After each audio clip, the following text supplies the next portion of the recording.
Hello बच्चों, चलिए प्रश्न को देखते हैं। प्रश्न दिया गया है, स्वायत्त तंत्रिका तंत्र के कार्य का उदाहरण है। पहला है यहाँ पर घुटना झटक उद्दीपन यानी नी जार्क रिस्पॉन्स। दूसरा है पुतली प्रतिवर्तन प्यूपिलरी रिफ्लेक्स। तीसरा है भोजन का निगलना यानी swallowing ऑफ फूड। लास्ट में अतिक्रमानुकुंचन गति यानी पेरिस्टाल्टिस या पेरिस्टाल्सिस ऑफ इंटेस्टाइन। तो यहाँ पर सबसे पहले इस प्रश्न का हम देखेंगे मुख्य अवधारणा। मुख्य अवधारणा, तो यहाँ पर इस प्रश्न का जो मुख्य अवधारणा होगा वो क्या होगा? स्वायत्त स्वायत्त तंत्रिका तंत्र। अब देखो, जो स्वायत्त तंत्रिका तंत्र है यहाँ पर, ये किसका भाग होता है? ये हमारा भाग होता है परिधीय तंत्रिका तंत्र का। किसका? परिधीय तंत्रिका तंत्र का। परिधीय तंत्रिका तंत्र का।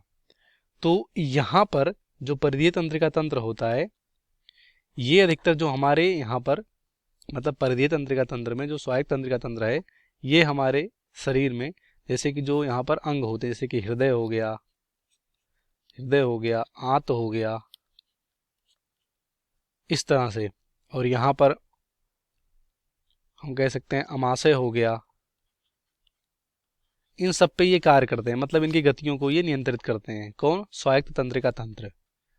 तो यहाँ पर अगर हम एक एक करके देखें, जो हमारा स्वायत्त तंत्रिका तंत्र है, जो कि यहाँ पर इनवॉलेंट्री, जिसे हम यहाँ पर बोलते हैं इनवॉलेंट्री एक्शन, इसे यहाँ पर क्या बोलते हैं? अनैच्छिक गति को नियंत्रित करता है। जैसे कि हृदय स्पंदन दर हो गया, आंत में कर्मण गति, इस तरह से। मतलब जो आंत में यहाँ पर कर्मण गति होती, इन सबको डाइजेशन और प्यूपिल कंट्रैक्शन, ये सब यहाँ पर ये नियंत्रित करते हैं। कौन? स्वायत्त तंत्रिका तंत्र, जो कि परिधीय तंत्रिका तंत्र के भाग होते हैं, इस तरह से। उसके बाद यहाँ पर अगर हम बात करें, एक एक जो यहाँ पर क्रिया दिया गया है। पहला, घुटना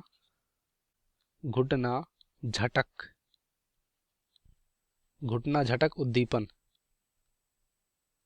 तो जो हमारा यहाँ पर घुटना झटक उद्दीपन है, ये कौन सी क्रिया का उदाहरण है? ये प्रतिवर्ती क्रिया का उदाहरण है। तो ये स्वायत्त तंत्रिका तंत्र का नहीं है, तो ये हमारा क्या हो जाएगा? यहाँ पर गलत होगा। उसके बाद बी की बात करें, पुतली प्रतिवर्तन।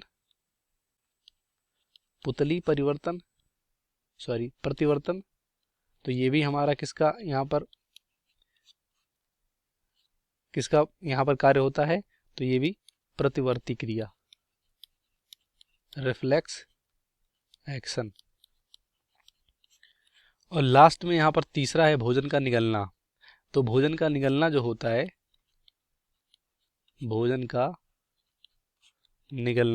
ये भी यहाँ पर क्या है?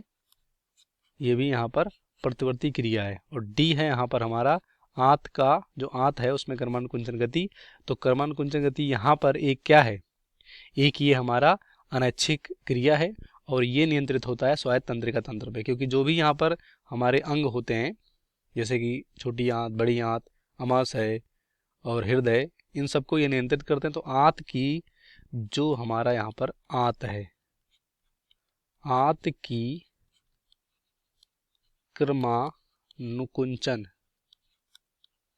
की कर्मानुकुंचन जो गति होती है, वो नियंत्रित होती है किसके द्वारा? स्वायत्त तंत्रिका तंत्र के द्वारा। तो यही हमारा राइट आंसर होगा, डी। बाकी सभी गलत हो जाएंगे। उम्मीद करते हैं आपको प्रश्न समझ में आया होगा। धन्यवाद।